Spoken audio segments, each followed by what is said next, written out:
उभा जन्म वाया गेला, सुखी नाही आत्मा केला. उभा जन्म वाया गेला, सुखी नाही आत्मा केला. शरीराचा भोग विलास, सारा जन्म वाया गेला. शरीराचा भोग विलास, सारा जन्म वाया गेला. उभा जन्म वाया गेला, सुखी नाही आत्मा केला.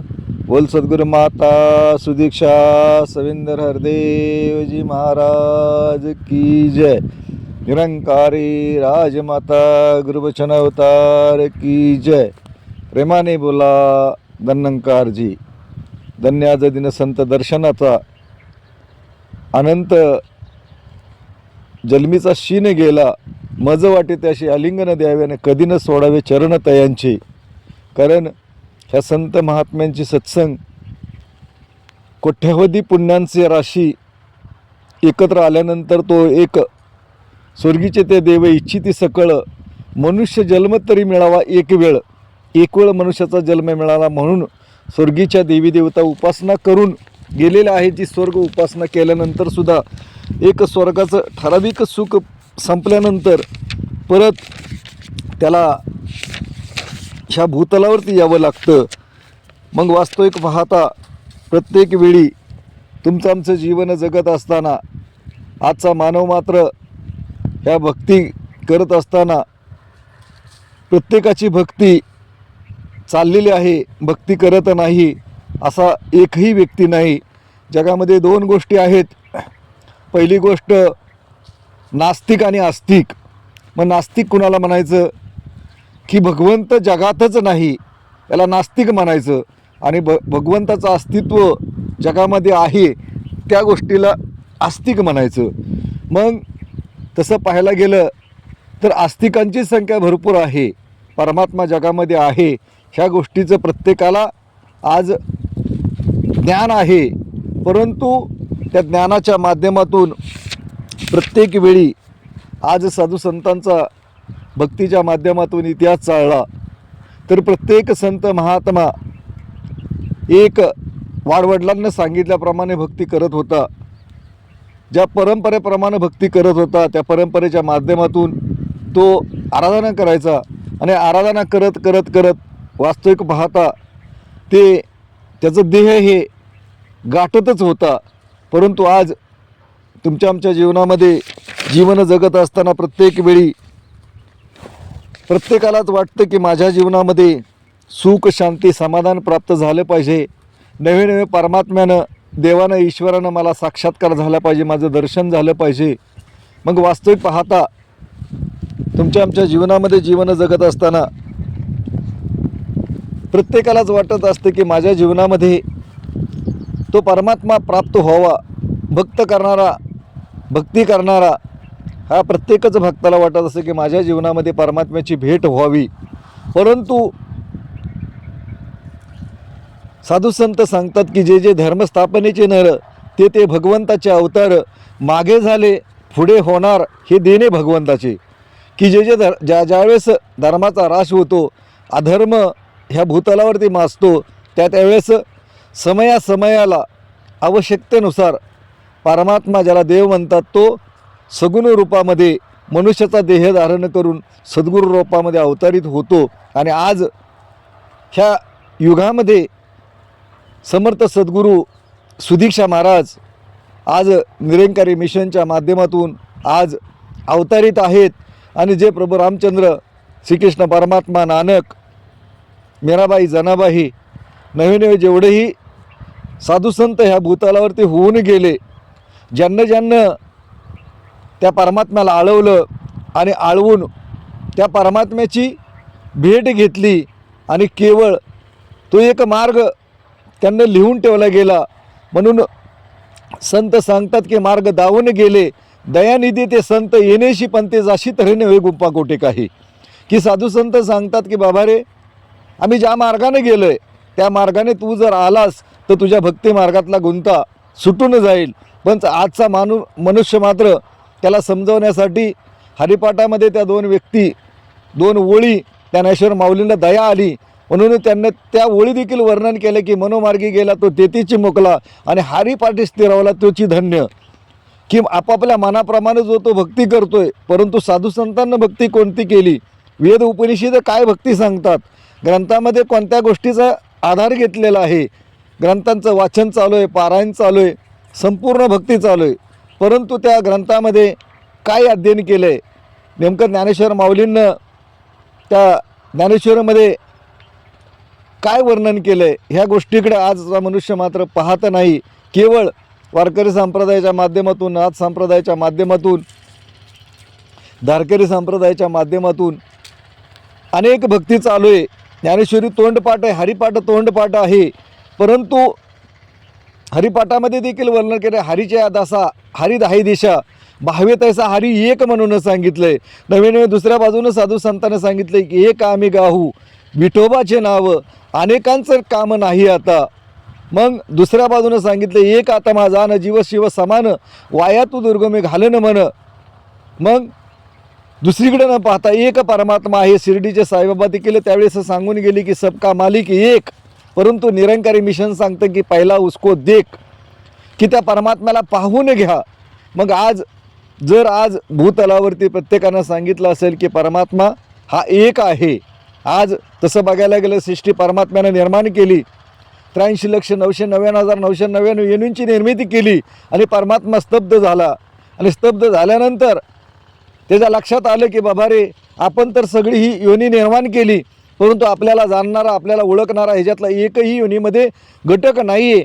म्हणून 84 लक्ष योनी माणसाची निर्माण केली आणि माणसाच्यामध्ये ती बुद्धीचं वैभव टाकलं. त्या बुद्धीच्या माध्यमातून त्या परमात्म्याला, ईश्वराला ओळखण्याची ती सुबुद्धी दिली. म्हणून संत सांगतात की बुद्धीचे वैभव अन्याने तुझे ऐका केशवराजे सकळ सिद्धी. त्या बुद्धीजवळ संपूर्ण सिद्धी प्राप्त झालेला आहे. परंतु आजचा मनुष्य मात्र केवळ ह्या माईक गोष्टीमध्ये आज इतका रममान झालेला आहे की सगळे संत ग्रंथ उपनिषदे सांगतात की जगामध्ये देव आहे, परंतु तो एक आहे. परंतु आज अनेकामध्ये, अनेक देवी देवतामध्ये आज तो अडकलेला आहे. म्हणून भगवद्गीतेमध्ये देखील सांगितले की जे भूतांची पूजा करतात ते भूत येणीला जातात, जे वृक्षांची पूजा करतात ते वृक्ष येणीला जातात, जे जलचर प्राण्यांची पूजा करतात जे जलचर योनीला जातात, जे वृक्षांची पूजा करतात ते वृक्ष योनीला जातात. परंतु माझ्या आत्मतत्वाची जो जाणीव करतो तोच फक्त माझ्यामध्ये योनी मिळतो.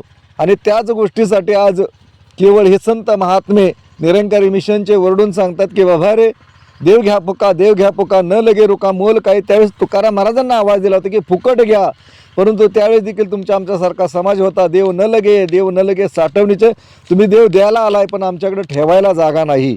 मग आज त्यावेळेस देखील तुकाराम महाराज की देव घ्या कोणी आयता आला घर पोसुनी.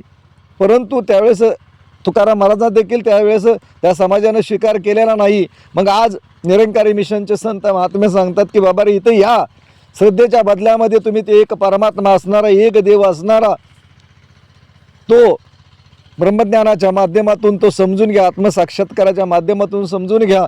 परंतु आज हे संत महात्मे जे अनेक संप्रदायाचे भक्त आहेत की ते संप्रदायामध्ये अडकलेले आहेत की बाबा रे, एवढा मोठा संप्रदाय आज आमचे दासला एक गोष्ट सांगावी वाटते की आमचे चोरगे महाराज होते, वाई या ठिकाणी त्यांचं वास्तव्य होतं, ते नाथ संप्रदायामध्ये होते आणि सहज चेंबूर वळण या ठिकाणी जात असताना ते निरंकारी मिशनला येण्याच्या अगोदर ते काडसिद्धेश्वर महाराजांच्या संप्रदायामध्ये होते.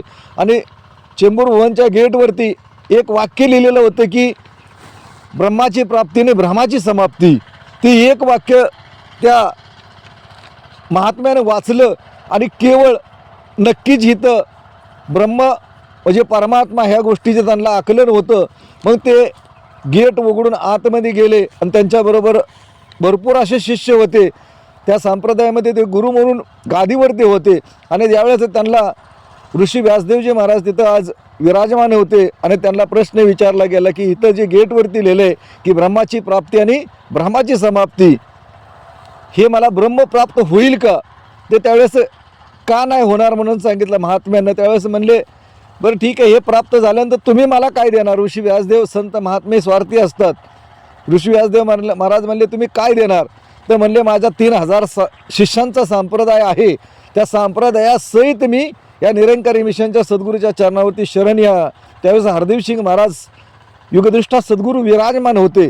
त्यावेळेस त्यांना ते ब्रह्मज्ञानाच्या माध्यमातून चोरगे महाराजांना ते ब्रह्मज्ञान प्राप्त झालं आणि त्याच्यानंतर त्यांना 3000 शिष्याच्या संप्रदायासहित त्या संत महात्म्यांच्या चरणावरती लोटांगण घेतलं. ते आत्मसाक्षात्कार प्राप्त करून घेतला, परमात्म्याची अनुभूती केली आणि अनुभूती केल्यानंतर इशारा प्राप्त झाल्यानंतर त्यांना निरंकारी मिशनमध्ये ईश्वर दाखवण्याचं ब्रह्मज्ञान देण्याचं कार्य देखील सुंदरप्रमाणे केलं. मग आज एक महात्मा जो सांप्रदायिक होता, एका वाक्याच्या माध्यमातून ब्रह्माची प्राप्ती आणि ब्रह्माची समाप्ती, एवढी मोठी गोष्ट एक ब्रह्म ह्या एका वाक्यावरती जर त्यानं स्वतःचं भक्तीचं आयुष्य सुंदर केलं असेल तर आज तुम्ही आम्ही हे निरंकारी संत महात्मे कितीतरी समजून सांगतात की बाबा रे या इथं आम्ही देखील तुमच्यासारखीच भक्ती करत होतो, व्रत करत होतो, उपवास करत होतो, तीर्थाटन करत होतो, ग्रंथ वाचत होतो, पारायण करत होतो, अनेक देवी देवतांची पूजा करत होतो. परंतु आज निरंकारी मिशनचा संत महात्मा आमच्या जीवनामध्ये आला आणि आम्हाला सहज सांगितलं की या सत्संगाला आल्यानंतर सत्संगाला आणून बसवलं आणि बसवल्यानंतर सत्संगची महती समजल्यानंतर ब्रह्मज्ञानाच्या गोष्टी समजावल्या गेल्या आणि ब्रह्मज्ञान समजून दिल्यानंतर त्या ईश्वराची प्राप्ती करून घेतली आणि आज आमचा भवसागर आणि हे जीवन भक्तीचं सुंदरपणे आमचं जीवन जगत आहोत. मग आज तुमच्या आमच्या जीवनामध्ये तुम्ही आम्ही विचार करत नाही. जगतवंदे जगद्गुरु तुकाराम महाराजांना मानतोय, ज्ञानेश्वर माऊलींना मानतोय, मीराबाई जनाबाई प्रभू रामचंद्राला मानतोय, श्रीकृष्ण परमात्म्याला मानतोय, येशू ख्रिस्तांना मानतोय, नवीन जेवढेही मोहम्मद पैगंबरांना मानतोय, जेवढेही जगामध्ये धर्मग्रंथ आहेत त्या सगळ्यांना तुम्ही आम्ही मानतोय, आराध्य मानतोय. परंतु वास्तविक त्या ग्रंथामध्ये काय निचड आहे, काय लिहिलेलं आहे? अनेका घाट कोण जाणे का घाट कोण, कौन कौन में कौन समाय इतनाही पता नाही तो काय कोण पाया म्हणतात की एवढंच जर तुला माहीत नाही कशामध्ये, मग साधू संत सांगतात मी कोणाचा कोण, अरे आत्म्याशी नाही जन्म मरण, तो देहात आला कुठून. जोपर्यंत या प्रश्नाचं उत्तर आजच्या भक्ती करणारा मनुष्य मात्राला मिळणार नाही तोपर्यंत त्याच्या जीवनाचं भक्तीचं सुख आहे आणि परमात्म्याची भेट जोपर्यंत होणार नाही तोपर्यंत त्याच्या भक्तीची सुरुवात देखील होत नाही. मग आज साधू संत सांगतात की बाबा रे करू नका काही सत्संग करा, पूर्वीचा तो दोरा उगवेल, प्रत्यक्ष पुराणी वर्णिले तुका म्हणे जातील दोष, सत्संग करून माझे काय पूर्वीचे दोष असतील ते संपून जाऊन माझ्या काय शंका संपतील. आणि निरंकारी मिशनच्या सत्संगाच्या माध्यमातून आल्यानंतर मी भक्ती कशासाठी करायला पाहिजे, भक्तीमधून मला काय प्राप्त करायचं आहे, ह्या सगळ्या गोष्टी शिकवल्या जातात आणि आमच्यासारख्या पामराला देखील त्या गोष्टी शिकता आल्या. आणि म्हणून आम्ही जगाला सांगतो की बाबा रे आमच्या जीवनामध्ये तर परमात्मा प्राप्त झाला आहे, ईश्वर प्राप्त झाला आहे, मग आम्ही शांतपणे भक्ती करायला पाहिजे. परंतु आपण तरले तो नव्हे नवलन कुळे उद्धार द्विजांची की आमच्या कुळाचा उद्धार झाला, आमचं संचित कर्म फळाला आलं. इतर जीवात्मे जे भक्ती करतात परंतु परमात्म्याची भेट नाही, आत्मसाक्षात्कार नाही, त्याची ओळख नाही, ह्या गोष्टीविषयी दया वाटते, करुणा वाटते. म्हणून हे निरंकारी मिशनचे संत महात्मे ओरडून सांगतात की बाबा रे की आमच्या जीवनामध्ये तो परमात्मा प्राप्त झाला, तुमच्या जीवनामध्ये देखील तो परमात्मा प्राप्त व्हायला पाहिजे. आणि त्यासाठी एवढ्या मोठ्या मिशनच्या माध्यमातून निरंकारी सत्संग गावामध्ये ठेवले जातात आणि त्या माध्यमातून राहिलेल्या जीवात्म्यांचा त्या भक्तीचा सागर, भक्तीचा भवसागर तो पूर्ण होण्यासाठी हे निरंकारी मिशनचे संत महात्मे प्रत्येक वेळी गावामध्ये गल्लीमध्ये हे निरंकारी मिशनचे कार्यक्रम घेतात आणि केवळ त्यांच्या जीवनामध्ये तो परमात्मा प्राप्त झाला आहे, त्यांना काय घेणं देणं आहे, तरीसुद्धा स्वतःच्या खर्चानं स्वतः त्या गावामध्ये कार्यक्रमाला येतात आणि जगाला आवाज देतात. कारण संत हे परोपकारीच असतात की सद्गुरू येत असे या जगती सुखमय करण्यासाठी संसार, सद्गुरू येत अशा जगती केवळ करण्याशी परोपकार, की अवतारसिंग महाराज म्हणतात की सद्गुरू केवळ जगावरती परोपकार करण्यासाठी, जगाला धन्य करण्यासाठीच येत असतो. परंतु आज तुम्ही आम्ही विचार करत नाही. आज निरंकारी मिशनचे संत महात्मे एवढे ओरडून सांगतात की बाबा रे की त्यासाठी आमचे कबीरदास सांगतात की अनाडी दुनिया कैशी तरियो, मुठभर चावल चतभर फेके कवा बाप बोलाय, अनाडी दुनियात कैसे तरियो, की कशी तरुण जाणार. त्यावेळेस कबीरदास महाराजांना त्या समाजाविषयी ते अभ्यास केला होता आणि म्हणून ते त्यांच्या मुखातून ती वाणी आली होती. मग आज निरंकारी मिशनचे संत महात्मे देखील ते सांगतात की बाबा रे ज्या ईश्वराची तुम्ही भक्ती करताय, व्रत करताय, उपवास करताय, तो जाणण्यायोग्य आहे. 4 वेद, 6 शास्त्र, 18 पुराण, जेवढेही जगातले धर्मग्रंथ आहेत, प्रभू रामचंद्रांनी त्यावेळेस त्या युगाला तो जाणून घेतला. त्यावेळेस वशिष्ठांना प्रश्न विचारला गेला की बाबा रे, परमात्म्याची प्राप्तीला होण्यासाठी किती वेळ लागेल? त्यावेळेस वशिष्ठानं सांगितलं की फूल चुरगळून टाकण्यासाठी सुद्धा जितका वेळ लागतोय तितका वेळ सुद्धा परमात्म्या दृष्टीसाठी, आत्मदर्शनासाठी, आत्मसाक्षात्कारासाठी लागत नाही. मग आज तुम्ही विचार करूया. सहज आम्ही म्हणतोय, त्यावेळेस ज्ञानेश्वर माऊली होते, तुकाराम महाराज होते, प्रभू रामचंद्र होते, कृष्ण परमात्मा होता, नानक होते, येशू ख्रिस्त होते, मोहम्मद पैगंबर होते. त्यावेळेस युगाला त्यांना परमात्मा प्राप्त करून घेतला, तर आम्हाला आज का प्राप्त होऊ शकत नाही? आणि त्याच गोष्टीची ग्वाही हे निरंकारी संत महात्मे देतात. मग आज आम्हाला फक्त गरज आहे त्या गोष्टीची की बाबा रे, आज हे निरंकारी मिशनचे संत महात्मे नेमकी कोणती गोष्ट सांगतायत ती जोपर्यंत तुम्ही शांतपणे ऐकून त्या मिशनच्या सत्संगाला जोपर्यंत जाणार नाही, ती गोष्ट समजून घेणार नाही, तोपर्यंत आज भक्तीविषयी मनामध्ये भ्रामिक कल्पना ज्या निर्माण झाल्यात त्या कल्पनेचे बुडबुडे आज संपणार नाहीत. आणि आज निरंकारी मिशन ह्या जगतामध्ये 1 नाही 2 नाही, जवळजवळ 150 राष्ट्रामध्ये निरंकारी मिशनच्या सत्संग चालू आहेत. आणि केवळ जेही भाविक सज्जन ह्या ब्रह्मज्ञानापासून, ईश्वर भेटीपासून वंचित आहेत, त्या प्रत्येक भाविकाला ते आवाज देत आहेत की बाबा रे, ह्या परमात्म्याला जाणून घ्या आणि आत्मकल्याण करून घ्या. एवढ्याचसाठी मनुष्याचा जन्म तुम्हाला प्राप्त झालेला आहे.